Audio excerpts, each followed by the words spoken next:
The game of billiards, or pool table, whatever it's called, is an interesting game that I had fun playing and failing at before.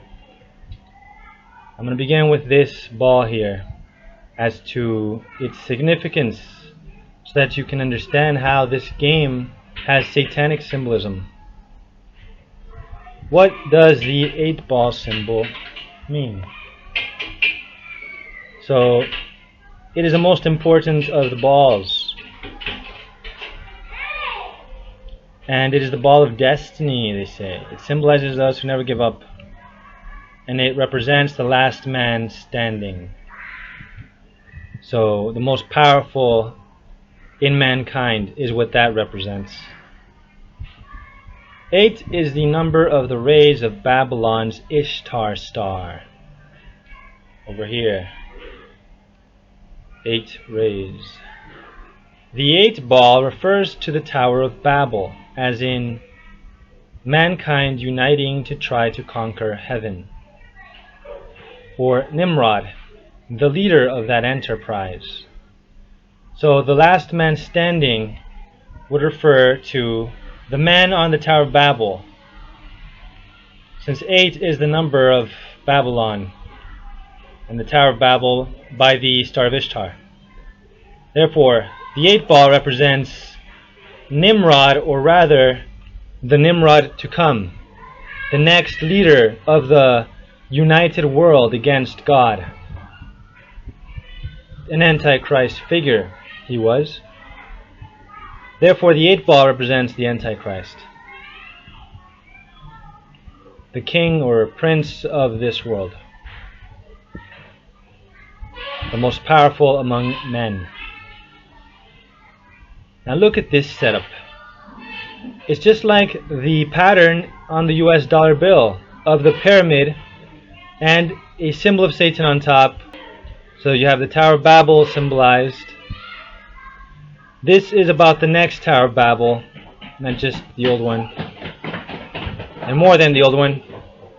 And so the white ball on top. Now, white is a symbol of purity. However, Satan masquerades as an angel of light. So that fits in this context. The one to be on the pyramid, the one to descend from heaven, as it were, a fallen angel. Here you have Horus, the one-eyed, on top of the Egyptian pyramid, the sun flying over the pyramids in Egypt.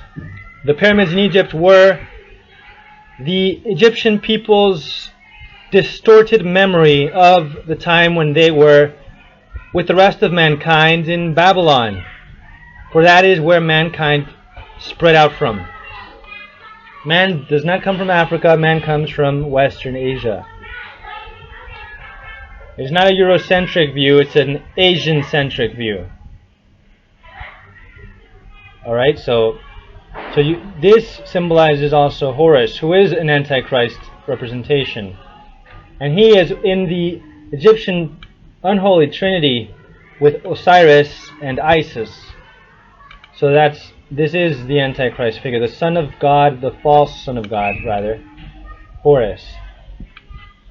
And he is said to be one-eyed because in Egyptian myth, he lost his left eye fighting Sit, god of the desert, which, by the way, is a foreshadowing of the other Antichrist, the Muslim leader, who will fight and defeat the Jewish Antichrist until the latter appears to resurrect and vanquish his Muslim foe once and for all,